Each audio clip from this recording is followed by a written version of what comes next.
Welcome to Behind Every Employer, where leaders in business and education from across the country share solutions for sourcing, training, and growing frontline talent to create the workforce of tomorrow. This broadcast is brought to you by the Coalition on Adult Basic Education. To learn more, check us out at www.coabe.org or any of your favorite podcast sites. Now, here are your hosts, Anson Green and Jeffrey Abramowitz.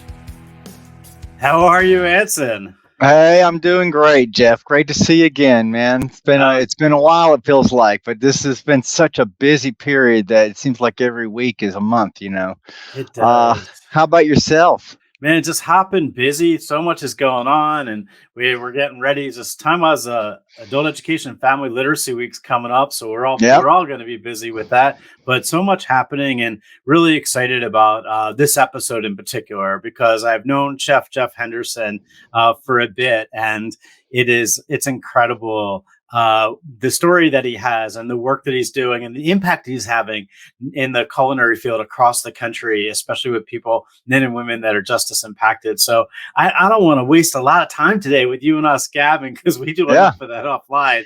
But I do want to bring Jeff on and get going. So let's get him right to it. Yeah. Jeff, you there? How are you, bud? I'm here. How you guys doing? Good to be here. There you go. We see you. How are you? So Jeff Henderson, is probably one of the most recognized chefs in the country.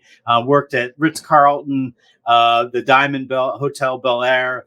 He's worked at all over the place in Beverly Hills. He is most famous, I think, for your work at Bellagio as chef at Bellagio, at Bellagio, and his story is just so impactful. So we wear a lot of the same clothes, a lot of the same shoes, see the same glasses in a way because we both have spent some time in the justice system. So, Jeff, can you just introduce yourself to the audience and tell us a little bit about you?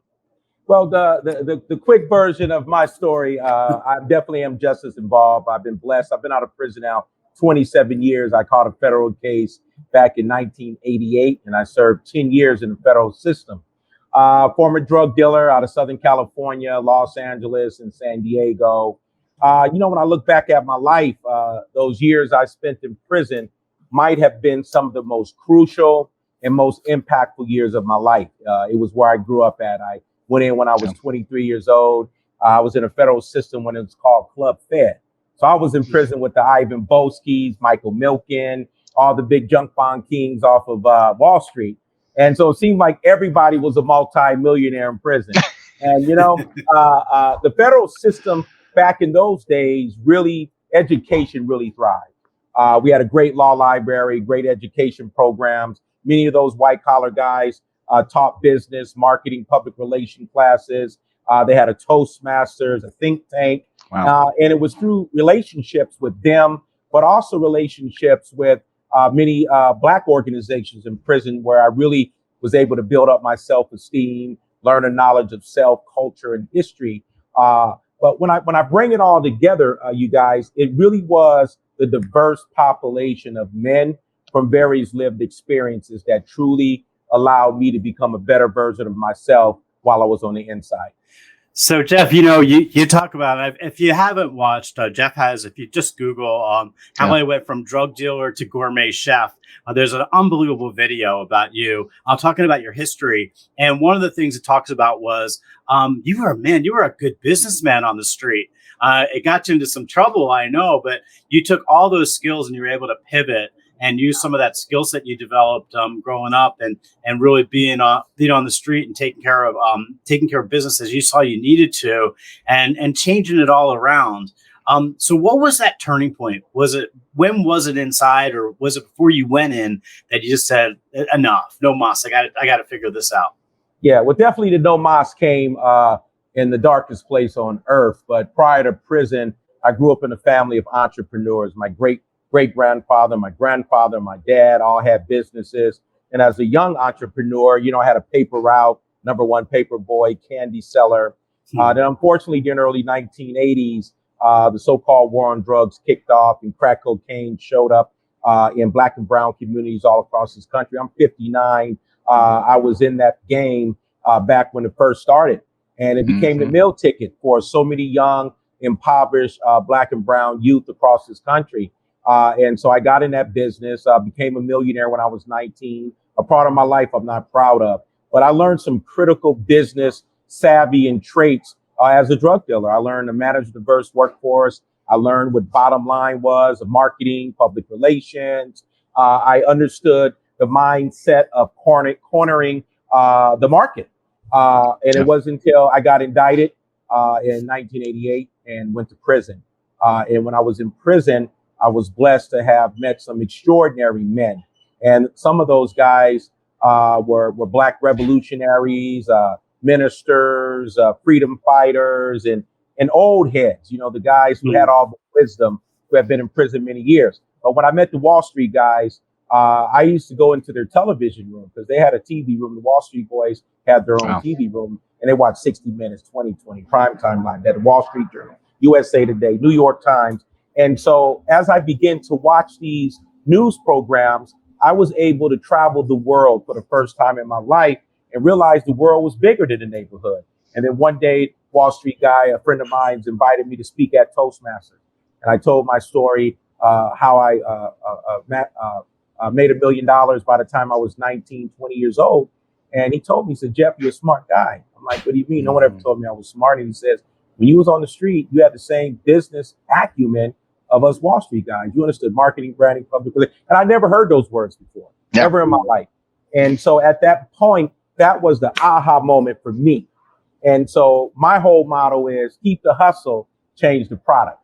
And so I had to learn how to legitimize my natural skill sets, which was selling, which was communication, which was building relationships, which was executing. And then on top of that, the pivot, the mental toughness, the adaptability, and all those different things set me up for success on day one when I walked out of prison. Yeah. Anson. I was going to say, it's just an inspirational story, Jeff. And things I'm hearing here, you had this great family background, really good entrepreneurial spirit and background. And that's something that really people carry with them. But it sounds like, in the most unlikely place, prison, you met some mentors. Yes. Some of the best. I mean, like in the business world, you were getting there. Yes.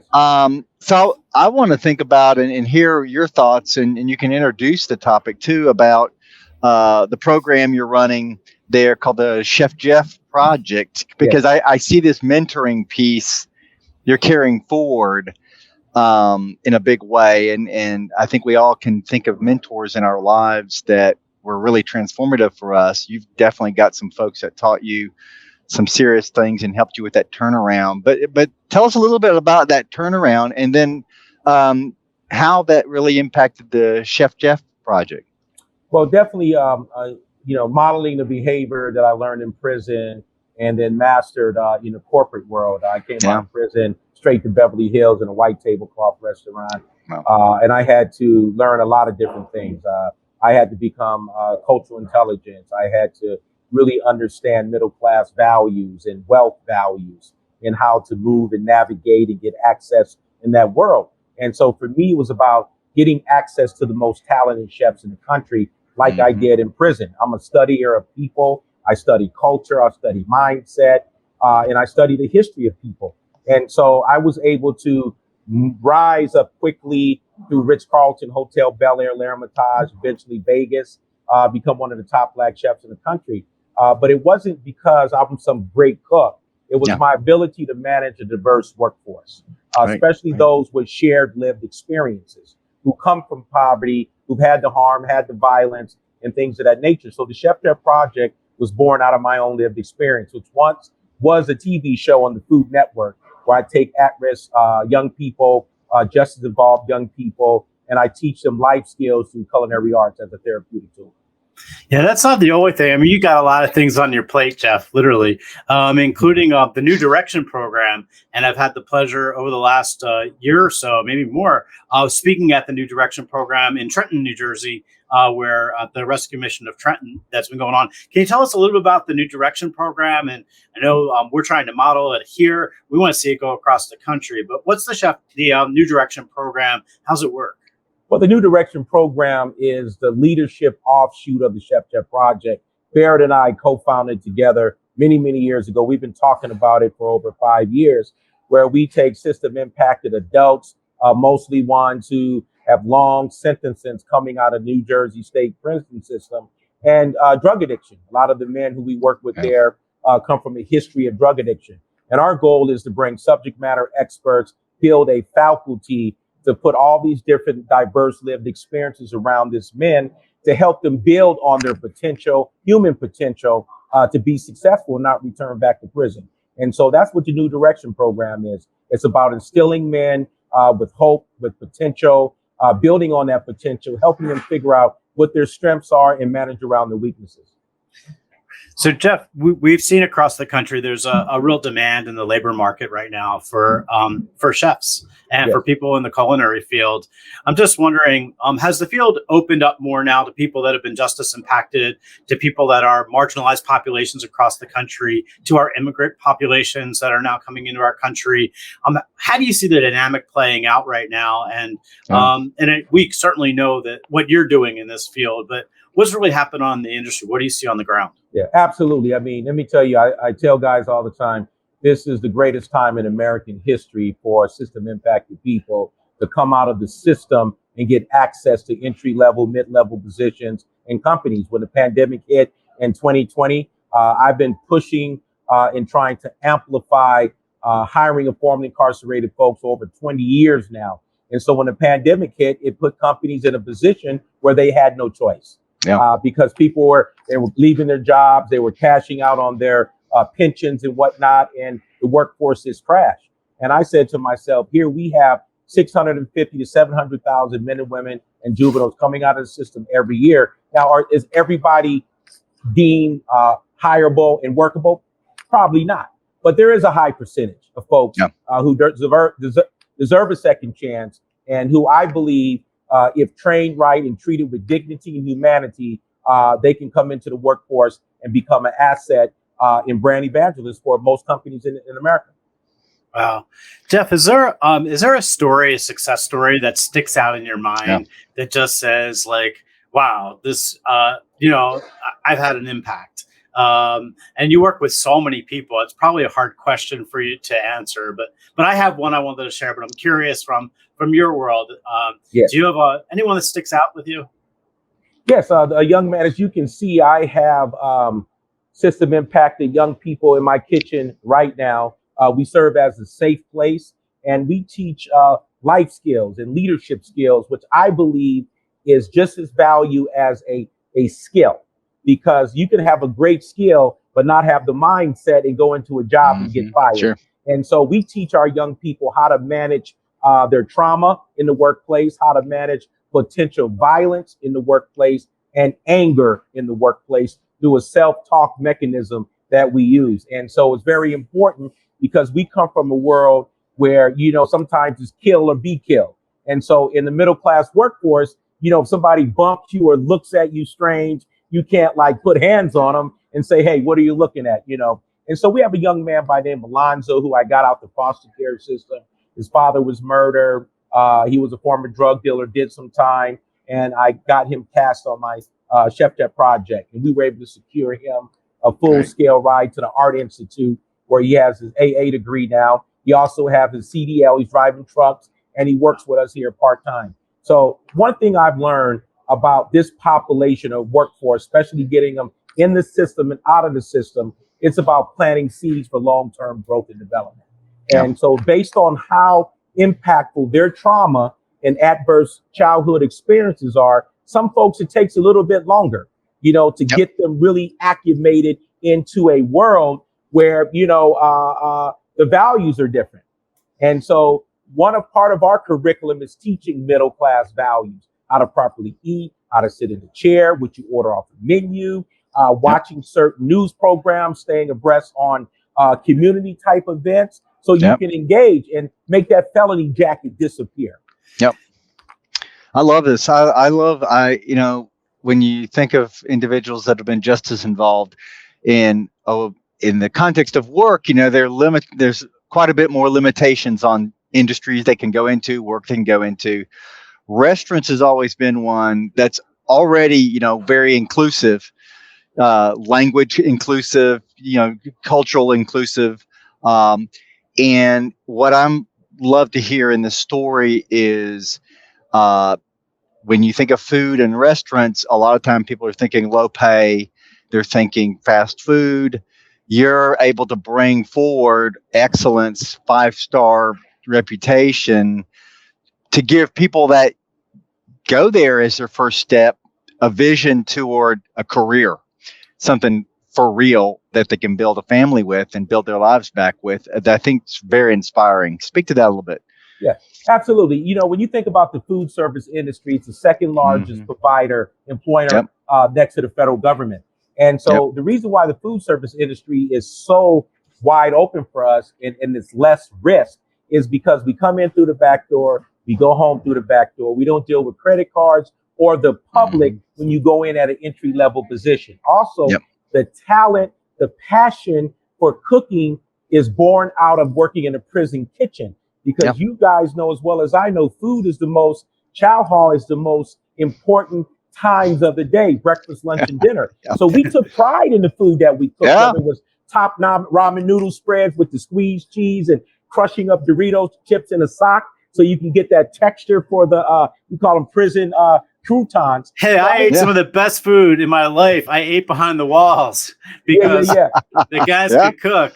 Oh, it's no doubt. And, I forgot to tell you, I didn't mention earlier, I had an underground catering business in prison. So I was a prisonpreneur after a streetpreneur because the Wall Street guys, how I got favor and access to them is that I used to cater meals to them. They bought all my red onions, all my pickles, a tuna, extra chicken came out of the kitchen. I hooked these guys up and then they fed my mind differently. And so everyone praised my food. And then one time an article came out in USA Today about the top chefs of color in the country. I was, wow, man, brothers are cooking diver scallops, duck fat, sea bass. And I said, hey, people said, Jeff, y'all think about being a chef? And I said, I never thought about it. I don't know what a chef is. But I was running kitchens as grade 1 cook, head inmate cook and baker. So I'm also a baker. And so I was able just to harness all of that energy into the kitchens. And so working in the kitchen is very tough, right? It takes grit. It takes mental toughness. And so being locked up in a cage and controlled movement and living in cells and being transported, whether it's federal or state prison, what better way is to build on grit and mental toughness? If you can survive that, the workforce on the outside is a walk in the park. I came out and went straight to the top. And even though I don't look like I've been to prison, I was very crafty in how I code switch. And from reading books in prison and hanging around the Wall Street guys, I was able to improve my vocabulary. I'm always clean shaven, manicured hands, got my grill fixed, straightened up the way I walk, pulled my pants up, and no one ever saw me coming. There you go. I love it. Hey. So, Jeff, we have something in common that you don't know. Anson, you probably don't know this either, but during my indictment, after my indictment was pending, it was several years, I actually went to baking school, became a master baker, and owned a commercial bakery and ice cream store called Do Me a Flavor. And we served ice cream and baked goods together. And I was, and I'll tell you, I was 20 years as a lawyer, and I don't remember ever getting as much satisfaction as serving the perfect apple pie or the perfect apple cake to somebody with ice cream than I did in any verdict I ever got. So it was kind of amazing. It taught me a whole new skill set, and really, and it's something that when men and women are behind the walls, it's something they really can use when they get home. Getting out there in the field, it's just crazy. We do have a lot of employers and people in the workforce listen to us, and I'm curious, like, people really want to know, and I think we need to educate them better as to what should be on their radar screen when they hire somebody that may be justice involved and have some challenges. Well, I have a consulting company called Alternative Labor Solutions, right? And so when I go into companies and I'm working with employers, I created what you call the inmate proof package, right? And so when you're looking to hire somebody coming out of the system, for me, first thing I want to know is how long you were in prison for and what you did while you were incarcerated. Did you lay down and just lift weights, gamble, play basketball, or was you involved in a prison workforce? So I asked about certificates. Did you graduate from high school while you were in prison? What skill sets do you have in prison? also I want to hear about infractions. And I'm that guy who doesn't judge by resume. I judge by the heart. And my question to anyone coming out of the prison system is, I want to know what you did. I need to see your prison resume. So we call that the inmate proof package. And so when I go into prisons all across the country, I'm always letting these guys know, don't get dirties, don't get infractions, hustle those certificates, learn some skill sets, because that helped me make my case when I came out of prison. And my spiel always was, I'm excited to be interviewing here at this amazing property. Oh my God. I've read magazines about this particular hotel. And I tell them, I said, listen, when I was a young man, I made some poor choices in my life. And from those poor choices, it led me to incarceration. But while I was incarcerated, I grew up, I held myself accountable. I'm totally responsible for the choices I made, but I'm a better person today. And if you give me a second chance or opportunity to work for this company, I will prove to you that I'm capable and I'm worthy of this position. And so sometimes I would say, let me work for a week in your kitchen for free. Let me show you my work ethic. Let me show you my attention to detail, my ability to manage, and having an eye for food and managing these kitchens. And I would always go in a lesser position, and then I would work my way up to the top of the position that I want. I love it. Well, y'all talk about the training, behind the walls there, and the quality experiences you had. And I think when we think about our employer listeners out there, they don't know sometimes the quality that can be inside a prison in terms of training. When I did some time working with programs in Huntsville Prison in Texas, and in Texas prisons don't have the best reputation. But I'll tell you what, I saw the best horticulture programs, welding programs, truck driving, and culinary programs that I've seen, and really some of them anywhere. The horticulture program was just amazing. Yes. And the culinary, you bring up something, but the one thing that I remember taking away was not only the great food, but when you have to cook for 400 people at a time in a very distinct period of time, you really learn about the rush. You can't get that kind of experience cooking volume in a short amount of time. And that is really transferable. You're not going to get that at a fast food restaurant. You're going to get a rush, but it's not going to be like that. Yeah. So you've got that, catering level of expertise that you can pull these big events off. And that's harder to get out there, I'm sure, in the culinary world. And here's the strong part. And to manage a 400 plate up breakfast, lunch, and dinner in the system is really organizational skills and managing diverse talent. So when you think about lived experiences, I'm not talking, on the racial line. You're talking about different criminal pedigrees. Guys who are lifers, guys who murder, violence, white collar, drug dealers. So it's an orchestra on how do you bring these guys together, but how do you communicate to motivate them, to push them to put these meals out, which is key. And those were some of my leadership and management skills that I honed in the system. I'm telling guys that got 30 years down that they need to push. But there's a praise piece that comes in there, like, praising how amazing their food is and learning the difference in these folks, and learning them individuals will tell you how do you communicate. Some people you can push harder. Some people you got to hold back a little bit, and some people you lead through example, modeling the behavior.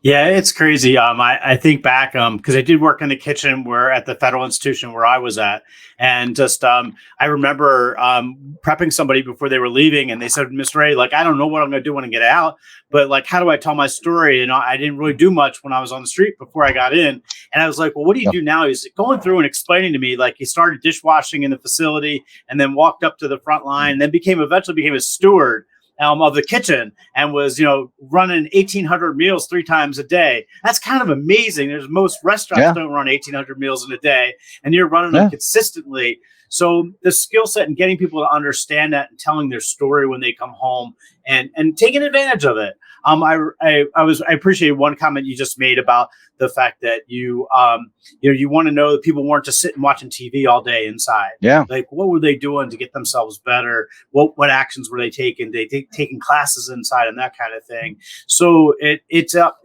change can happen, and they just need opportunity when they come home. And we're so grateful for the work that you're doing out there and really giving people an opportunity. And teaching them the things that often they can't teach. I travel around the country, and one of the things that I hear most often is from employers, Jeff, I could teach them just to do just about anything in where they work, like in the facility they're working at. I can't teach them how to be on time. I can't teach them how to wear their pants so their butt crack isn't showing. I can't teach them how to deal with conflict when it happens in the workplace. Like that stuff that we need people out there like you that are really teaching it. The other thing I got to tell you, which just cracks me up, is I follow you. I watch all your studio when you're in class, because you post a lot while you're in class. Mm-hmm. And I was watching an episode recently where you were cooking, I think it was bolognese maybe, and it was a sauce. And you're like, you taste it, says, pretty good. It needs a little salt or whatever. And he said, everybody taste it. Everybody got to get here. You got everybody with spoons. Everybody say, you can't eat unless you taste it. You got to know what they're eating, right? That's right. And it was crazy good, and people were really engaged, and they're really learning how to be a chef, and that's pretty amazing, and giving them a career.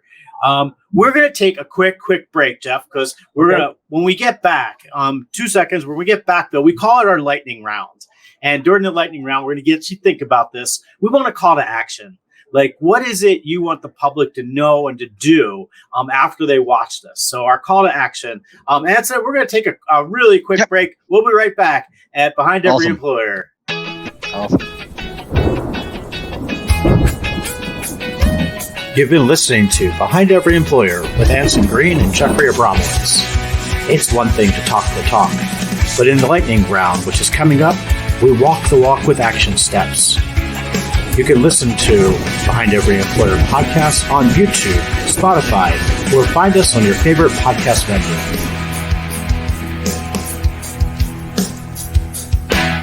We are back at the lightning round. It's my favorite part of the show, because I think you can do 1,000 podcasts, give 500,000 speeches all across the country. But the real truth comes down to having an impact and making change happen. And that really only happens through action and the things that we do. So this is our call to action, right, Anson? We're good at this. We like to get people on and give us your call to action of what do we want the people to know that are really going to make change happen? Who wants to kick us off? I open it up. I'll go. Why not? Go for it, Jeff. So, my call to action is to employers and people in the community who may have never been in prison, is to look at people for their potential. And my whole thing is that everyone in this country, in this world, have done something they're not proud of. May did a arrestable crime, may never been caught, or whatever that may be. But we have to begin to value the people in our community, because somebody makes a poor choice doesn't mean you give them a life sentence. They pay their dues in society, and they should get that chance. And so I say, look beyond their past, look beyond their adverse mistakes that they may have made, and judge them for who they are today. And that's my advice. I mean, look at myself, a walking, living example that it can be done. And when you hire somebody who comes from prison, we bring loyalty. When we get that second chance, if you treat us with humanity and respect, we take the bullet for you. So your chance of retention of someone coming out of the system is greater than somebody not coming out of the system. Plus, we come with a proven track record. We have the grit. We're mentally tough. Most of us have worked in prison. So I still say I get up on prison time every day at 4:00. I'm up because count time was 4:30 in the kitchen for chow. For breakfast, I still get up at 4:00 every day without a alarm clock. And so that came from that training, that rigorous training on the system, and it worked for me. Yep. Oh, I have to second that. I mean, just a great message there. The piece that I'm picking up that I want to send out to our listeners, there's kind of two sides to this. So for listeners that know individuals that are incarcerated, or that work with them while they're incarcerated, I think Jeff sent a message that was just so important about doing and taking advantage of the opportunities that you have there. it is very easy. You're probably demoralized. You're, getting into the wrong crowds while you're in there. You don't have a lot of hope sometimes, but that is your time to make the turnaround, because there is great opportunities out there. You guys both are living examples of it. The second half of this is, I remember back to talking to the folks in Huntsville, the trainers of these great classes that I went to. They had wait lists. They didn't have capacity. The welding program had a year wait list. And so that tells me, if you're an employer listening, if you want to advocate with elected officials about things like funding, this is a place to make investments, because corrections is something that legislatures are always wondering how much to fund, how to fund. And when employers come in and weigh in, it really shifts and tips the balance. But when they weigh in and say, hey, we want to fund also the expansion of these quality-based programs of training, then you really have a voice there to build the capacity, because no one should be in prison waiting a year to get into a training program. But that's what's going on. And I really think that capacity piece has got to be addressed, because that's these people's time to make that turnaround and build those skills. Yes. So I'm going to end us with this. Right now in our country, there are more jobs than there are people to fill them. And one of the greatest in-demand industry sectors is our culinary industry. We need people, we need talent, and we need to untap that talent pool of men and women that are justice involved, and get them in our kitchens, and get them in our restaurants, and get them, the culinary field is huge. The food service field is CDL driving. There's so many components of it. But we need to open the door to talent that's out there, and recognize that, these people are there and they want to work, and they want to work hard. We just have to sit down, and we have to go beyond what's on a piece of paper that may come back from a criminal background check, and say, tell me your story. Tell me who you're all about. And what you're going to find is, you're going to find the Jeff Hendersons out there that are doing, that just are unbelievable people that have, tremendous stories of comeback and passion. And that's where I leave it. So we need to open the door out. So if you're out there an employer and you have a chance to start tapping that talent pool, you need to check out the Chef Jeff project, and really follow his lead, because truthfully, you're going to find that your businesses are going to be better off, and you're really doing a great thing for our society, and keeping people out of prisons, jails across the country, because we're getting them employed into a true career pathway. So it's great stuff. Jeff, you've been a great friend, and I thank you for your friendship. My pleasure. Thank you for being on the show. I look forward to coming out to you guys, and working with you guys, and seeing you again. So thank you so much. Oh, you got some guys behind you. I got everybody. Hey, what's up, guys? How you doing?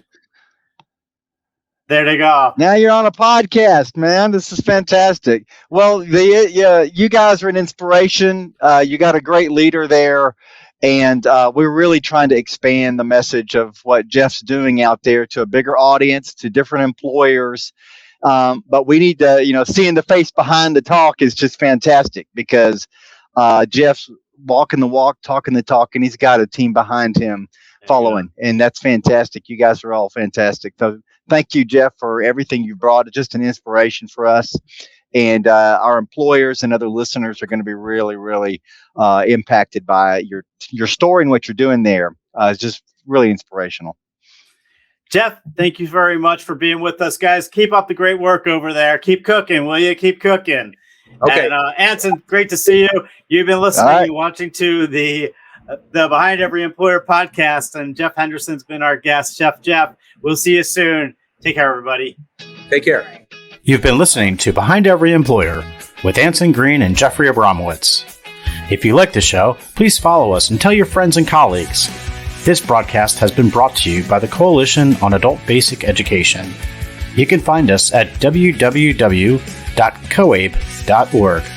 You can listen to us on Spotify, YouTube, or on your favorite podcast site.